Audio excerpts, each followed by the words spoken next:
What is an ETA, and do I need one for UK travel? Dual national. A new travel system for visitors to the UK comes into force from Wednesday for citizens of 85 different countries, including the US and Australia. The UK government says Electronic Travel Authorization (ETA) will streamline the immigration system, speed it up, and make it more secure.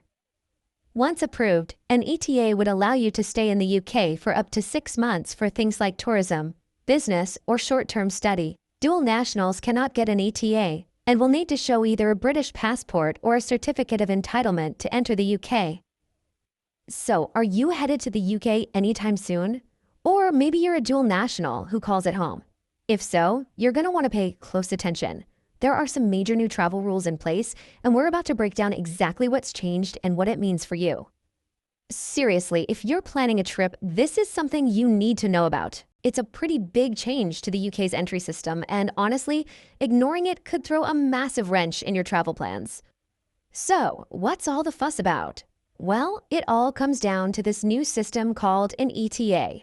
That stands for Electronic Travel Authorization. But what is it really? Okay, think of an ETA as a kind of digital permission slip.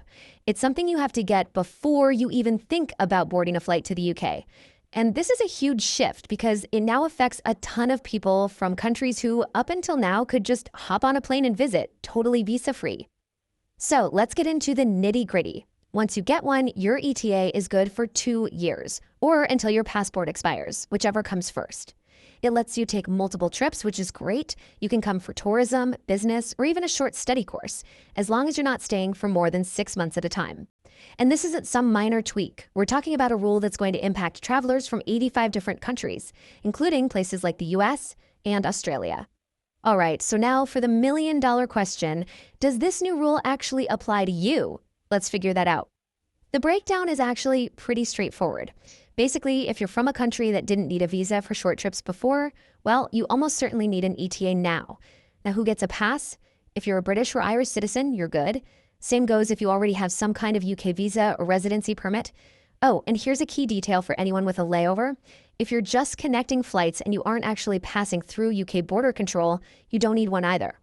But this is where things can get a little complicated, especially for one very specific group of people: dual nationals who hold both a British passport and a passport from another country. Okay, listen up because this is a huge change. For years, many dual citizens might have used their non-British passport to travel. Well, you can't do that anymore. You cannot use your other passport to enter the UK, and just to be crystal clear, you are absolutely not eligible to apply for an ETA. So, what's the solution? You have to present one of two things: either a valid British or Irish passport, or a foreign passport that has a special certificate of entitlement in it. And here's the kicker, and it's a big one. You don't just get these documents automatically when you become a citizen. So if you've been living in the UK for ages, you might not have what you need. You've got to make sure you apply for these things well ahead of any travel plans. All right, so let's say you figured out that you do need an ETA. What now? How does the whole application process actually work? First things first, the cost. The application fee for one ETA is currently £16. The process itself is actually pretty simple. You'll need to download the official UK ETA app to get started. The government says you should apply at least 3 working days before you travel, just to be on the safe side. But a lot of people are getting a decision back within just a few minutes. And once it's approved, you don't get a sticker or a piece of paper. The ETA is linked digitally right to your passport. Super convenient. Okay, before we wrap this up, there is one final, absolutely crucial point we need to make about what an ETA really gets you. And this is probably the most important thing to remember. An ETA gives you permission to travel to the UK. It lets you get on the plane. But, and this is a big but, it does not guarantee your entry into the country. That final call is still up to a border force officer when you get to passport control. So the takeaway here is pretty clear, right?